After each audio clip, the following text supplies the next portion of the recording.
Hey, Alpha fam, welcome back to another episode of Alpha Commission. Today on Alpha Commission, of course, we're going to go over the extreme pumpage on the Bitcoin chart as Brazil does accept Bitcoin, to the best of my knowledge, as a potential local currency. And we do just see green across the board in celebration of this little breakout, which of course did have a technical setup, which we have been following and stocking down here at the Alpha Commission this entire last week. And finally, our hard work is paying off, right? And so in the stock market, you can see it was just a mixed day. Of course, this is because, Jerome Powell will be speaking tomorrow at the Brookings Institution, where he may give some heads up as to whether or not the Fed is going to go easy on its rates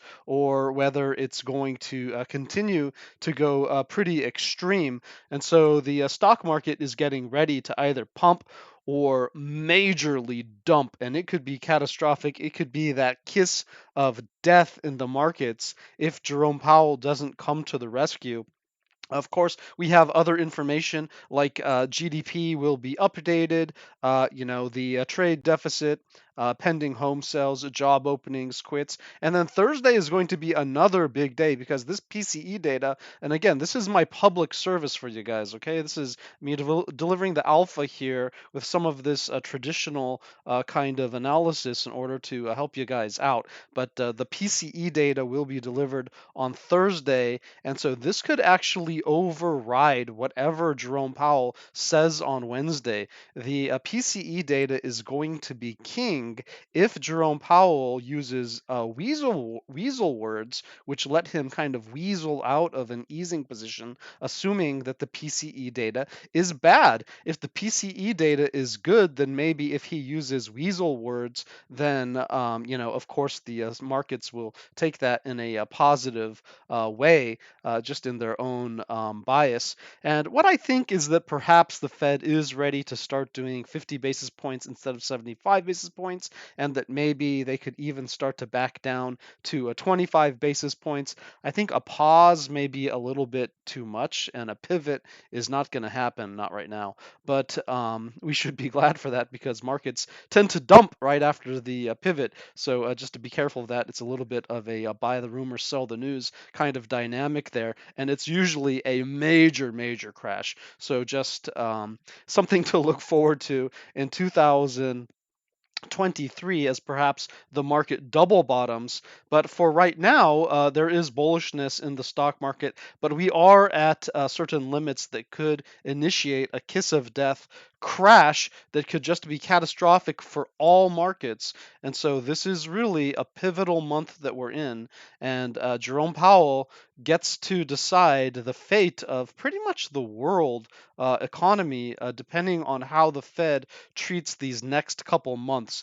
We are at a very delicate point in inflation versus recession in this kind of area known as stagflation. And stagflation is the most dangerous category to be in. So again, guys, like we could just crash the world if we're not careful in the next couple months.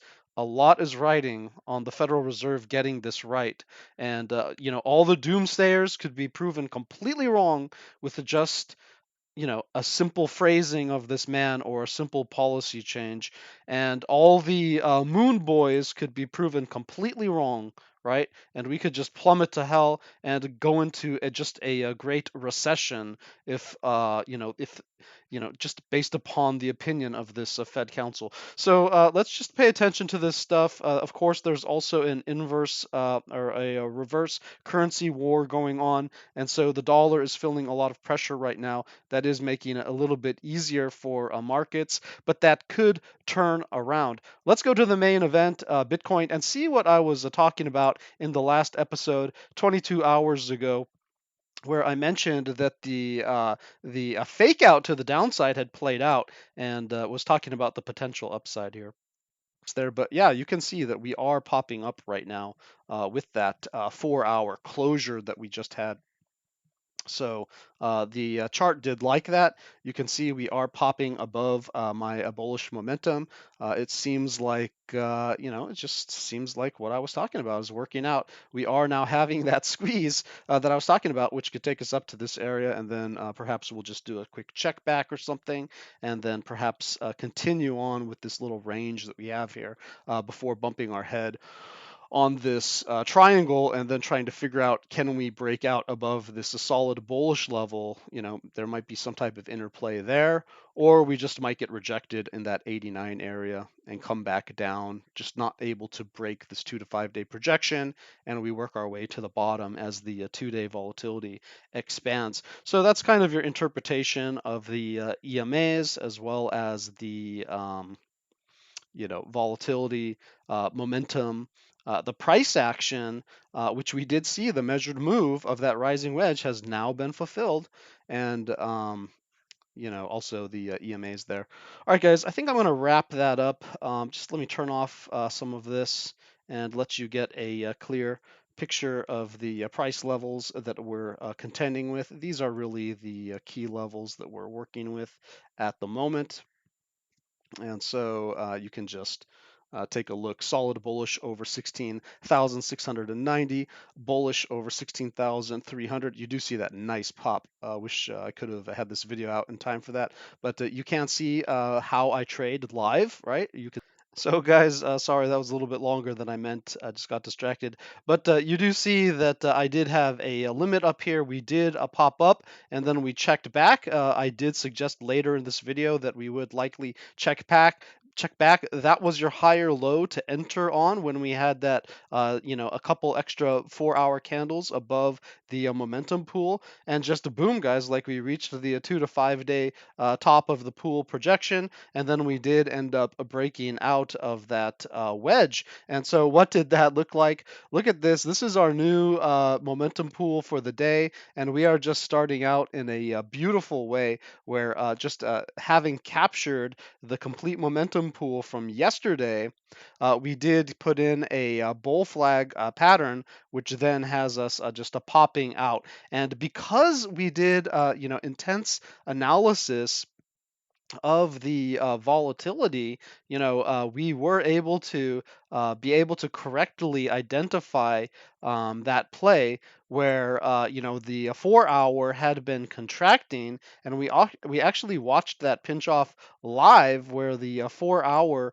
ended up closing its a downward movement, and then I suggested if this thing reopens, it may just work with the daily, and if the daily starts to expand, that it could be a contra move to that 4-hour play, which would suggest that it would take us to the upside. And what happened? Sure enough, that did play out. Of course, the volatility that we have here, let me just go ahead and bring up a volatility. You can see that the 4-hour is starting to expand again, but this time in the price action in the upper direction. So this was what we call a volatility flip. Well, actually, I shouldn't say we, I just call it, I just made up that term, but I call it a volatility flip, where basically a move comes about halfway through a volatility expansion. You can see it was only around 50%, and then it basically crosses over, and the volatility suddenly moves price action in the other direction.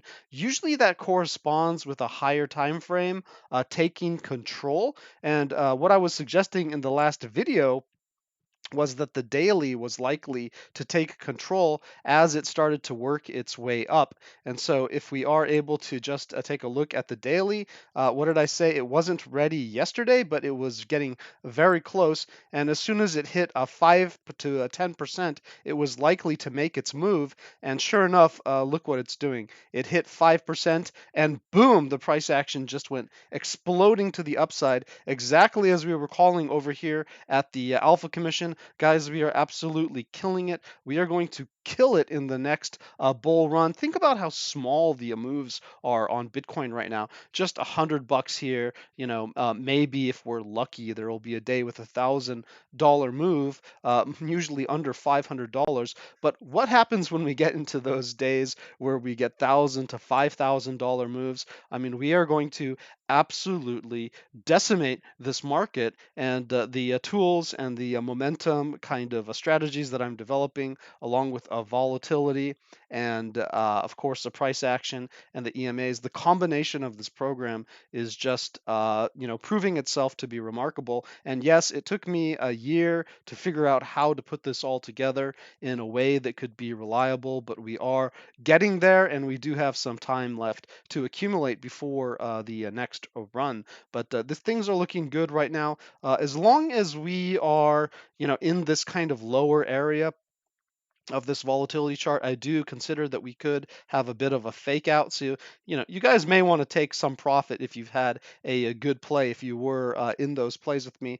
Personally, I got into a Dogecoin and I'm up like, almost 20% now. But, there's just been some coins that are just flying. And, we can see that this has a long way to expand if it should continue. That does make me, think that maybe this is going to have some type of a volatility flip here and probably put in a floor before choosing its next direction. And part of that is because I don't really trust the 5-day or the weekly yet.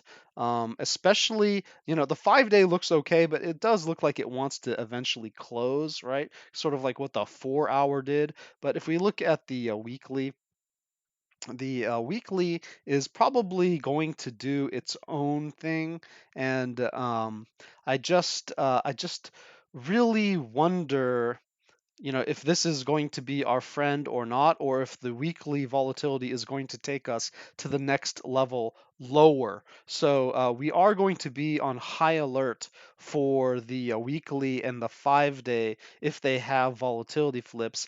I think the 4-hour and the daily are proving themselves to be our allies to the upside right now, but the 5-day and the weekly, I've got my eyes on them. Okay, so I'll pay attention to that so that the alpha fam is protected the same way I've been protecting us from the top of the market when I called a 70K top 1 month before it happened. Okay, so and we also caught the Pico bottom over here that was captured, on camera with our Alpha Fam videos over here, and then we also caught this Pico bottom right here. So guys, we are just slaughtering this market, the absolute Pico top as well as the absolute Pico bottoms so far, and of course many of the moves in between, the big moves, not even these small moves, but the big moves, guys. And a lot of people taking the 5-minute or 15-minute plays here, but we are just capturing the big moves. And guys, right now we are around 17,000. This is a key level. You can kind of see this, right? You can just run this across your screen and just see there's a lot of candles that kind of exist there. So we're bumping our head into this resistance. We did the same thing when we were down here, right? We bumped our head here, right? And we did the same thing over here. We bumped our head. So, we're just like kind of playing these levels, and we'll probably do it again up here. But do I consider this a major resistance area? No, there's just like a couple wicks there. There's a little bit right here also. So this does give us a little bit of a hiccup. And so if you do want to take some profit, this is actually a pretty good spot to take some profit. You can see that we are building up some bearish divergence here, which could end up just having us do at least a check back. Something like this would be very normal for this type of a move, right? Even if we do continue on our way. Sorry, this line shouldn't be right there. Just let me delete that.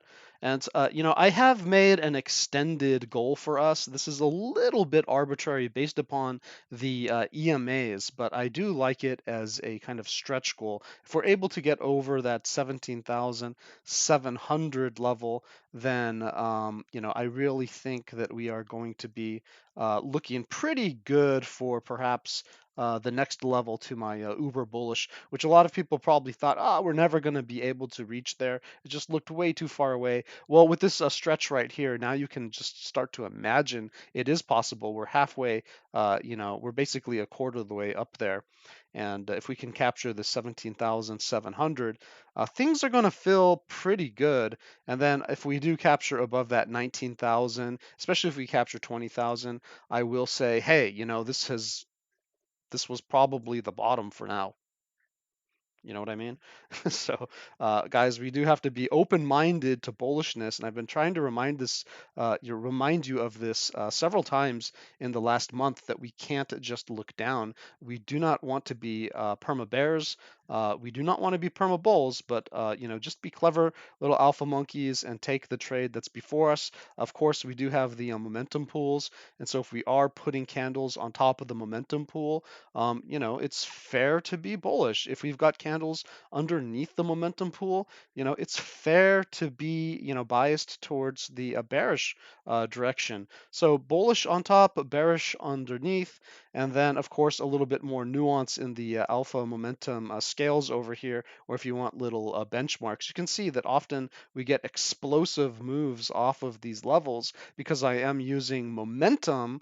I'm not using support and resistance. I'm using momentum. And so every time we capture or lose a level, we either lose a significant amount of momentum or we gain a significant amount of momentum. And so it just increases the likelihood that we are going to have an explosive move when you combine that with a volatility, which we also analyze here quite frequently because those things go together along with the price action. And the price action here was telling us we had a higher low. We were in a local uptrend. We had a volatility about to explode on the daily, and we were, crossing above my neutral and bullish levels. And so, boom, guys, just a boom. We are absolutely killing it. If you can understand my system, then you can take these plays. And this is not financial advice. This is solely my own training, right? For me to be a better trader in the next bull market. And of course, if my family and friends want to come along with me on that ride, no problem. Love to help each other out. And if you want to join the group, there's a link to the Discord in the description of this video below. Of course, becoming a better trader in the bear market is what's going to help you just kill it during the bull market. And guys, this system has been super, super reliable. I mean, it has an extremely high hit rate of what I'm putting together here. So I'm starting to put my money, in, where my mouth is on these things. Previously, I was using primarily just EMAs, but even for my EMAs, I have significantly modified them for this program and created new models for new strategies for the EMAs using ones that I look at. And that's how I knew that we were going to have this pullback and then we were going to have a pull up. I did call that on video, and so that was just another very successful trade. Whereas, many people would have probably, in very good justification, think that we were going to go to the bottom of the range. In combination with the price action of meeting that falling wedge location, as well as analyzing the EMAs, we were able to determine that there was a higher likelihood of getting pulled up, especially as we entered the momentum pool here. So, guys, like all of these things working together, price action, volatility, momentum, and EMAs, and we have, a world-class, award-winning system over here at the Alpha Commission, and I can't wait until I get to use this during the next bull market. It's just going to be amazing. Okay, guys? But that's just me personally getting excited. We do have to remember that we can get rejected here, so I always want to remind you guys to take your profits. Don't be loyal to these coins. These coins definitely aren't going to be loyal to you. If we do look at the daily EMAs, then you can probably see that we're probably butting our head on an EMA. And yep, sure enough, we are right there, right at the 21 EMA. So that's to be expected. We had a squeeze to the upside, exactly what I was saying in that video. And we basically did the full measured move from that. So it really would be reasonable to come back down and check back down to these lower EMAs, which could be anywhere around 16,600-ish, right? Let me get rid of the price action even. Yeah, you do see the 4 EMA, that kind of trademark EMA of mine just pushing up here. So as long as we hold on top of that around 16,700, we're probably pretty good. We could go as low as 16,000. let's just call it 600, and we're perfectly fine. So yeah, just holding on to that area, I have no worries. We'll probably continue to squeeze to the upside. If we do end up losing 16,500, then I will suggest that we're probably going to make our way back down. So just understand that we don't want to re-enter these momentum pools, and that the EMAs and the momentum pools are telling me the exact same story. So that does confirm it for me in my mind. That is a confirmation of a theory there, where we are going to maintain bullishness above 16,455. We are going to be neutral around 16,350. Under that, we are going to have a bit of bearishness under 16,260, and I would be solidly bearish under 15,940. I do think we'll lose all of our momentum, and this will have been a fake out to the upside, actually. Just like we had a fake out to the downside, we'll have a fake out to the upside if we do lose that 15,940. And I think that that could carry us all the way down to this $15,000 level, basically 14,700-ish, where we could lose all of our momentum, but we will maintain just a little bit above that level. So that could also be a possible bounce point. This is dynamic momentum. So again, like these things can get updated on a daily basis, but you may want to rely on traditional support and resistance if we end up having that fall. We can talk about that later. Right now, we're pushing up. Again, I'm making a stretch goal here at 17,700. That's not really based upon the daily EMAs. I think we could say that we are going to become bullish again around 17,300, if you want to just to kind of front run this one. But, the move itself wouldn't be super amazing because we're going to start butting our head into all these other EMAs that are kind of congested up here. But if we take a look at the 5-day, okay, so the 5-day is something that I usually keep my eye on. You can see that we do have the 9 EMA over on the 5-day up here. So especially if we get over this $18,000 level, and I would even say, if you want to be super conservative, 18,300, then we're going to just look extremely bullish, and that could take us up to these levels that could perhaps flip us on the macro. Okay, but again, that's like getting a little bit ahead of ourselves, just like 14,000 is getting ahead of ourselves. You can see these areas are almost equidistant from where we are right now. So we are literally in between, the gates of hell and heaven. Okay, so Bitcoin really is just middling, and so far you can see that we essentially have a level here, and we're just doing a check back. We could very easily just bump our head on the 5-day and get rejected down. You see how that could work? Just kind of pop up, bump our head on this like a 9, on this kind of 21, and then fall down, right? Pop up, bump our head on the 9 or the 21, and just fall down. Okay, like it's happened time and time and time and time and time and time and time and time and time and time again in this bear market. So don't get ideological about any direction. Okay, like you don't have to believe that price action is going in one direction or another. The only thing you have to do is take a look at what's actually happening on the charts. Guys, I am gonna leave it there. If we are able to put a couple 4-hour candles above 17,000, then I will see that as a good sign that we could perhaps, try for that 17,500-ish level.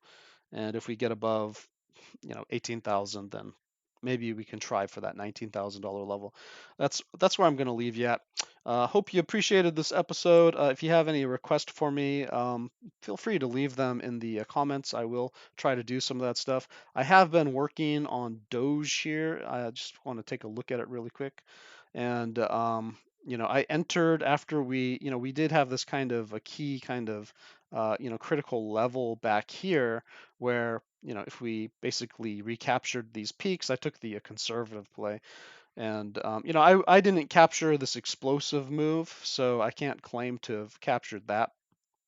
But seeing the structure that we had put in here with this double bottom, once we recaptured that kind of conservative area, I did take a conservative play on this altcoin, and I am 12% up here. I'm hoping that we can get an extension to 30%.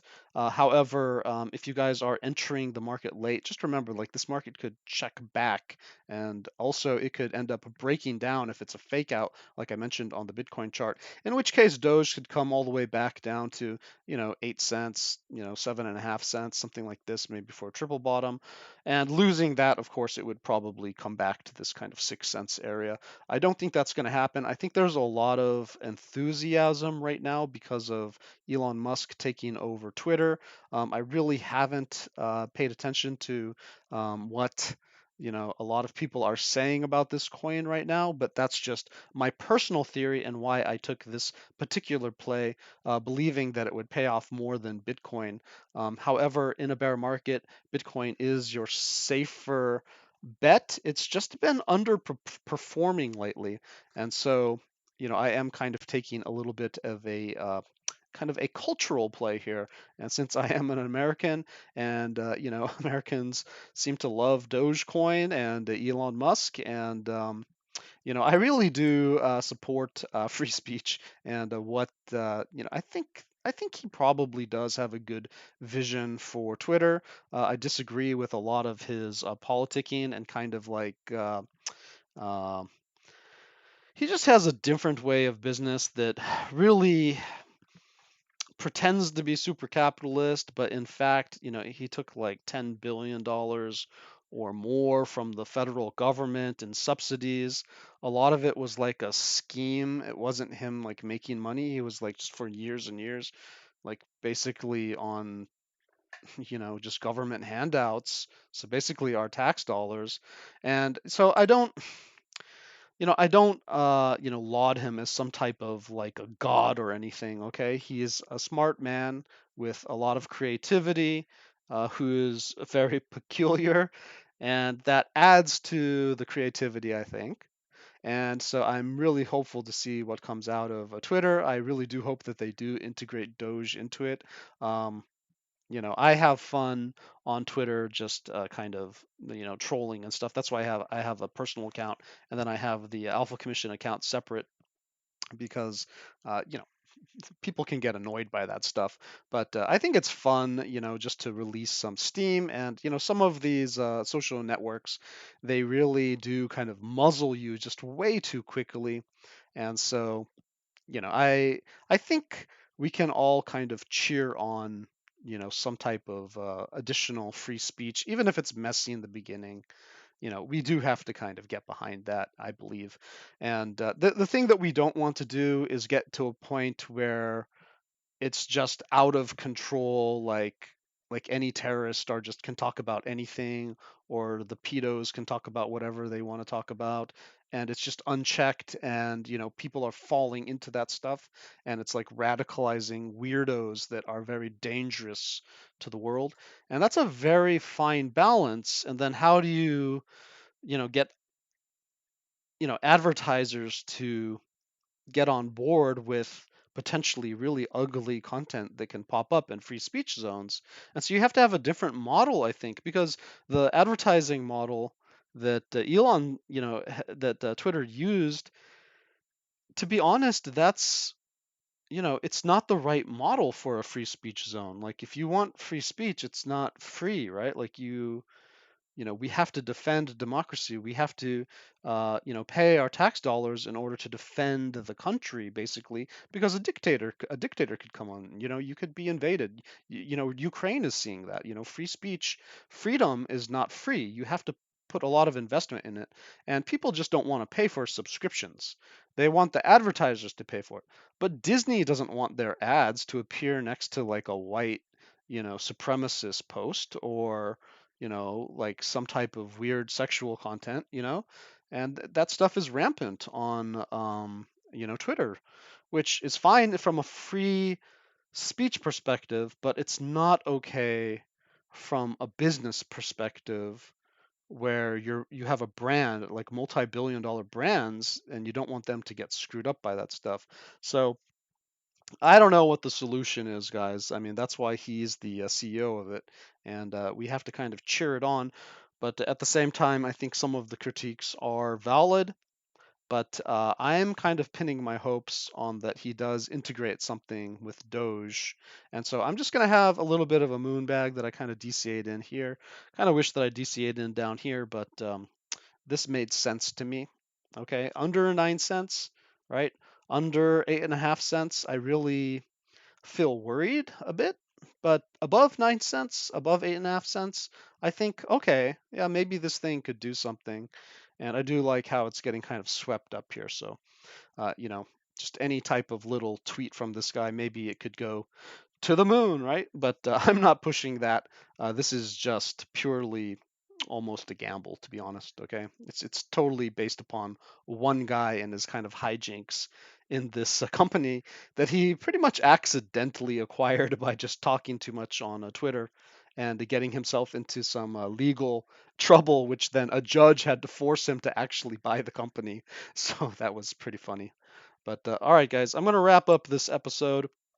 Hopefully, you've made a little bit of money today, and if not, just just consider that there might be pullbacks and understand the key levels that we were talking about. That's your alpha for the day. Stay safe and happy trading.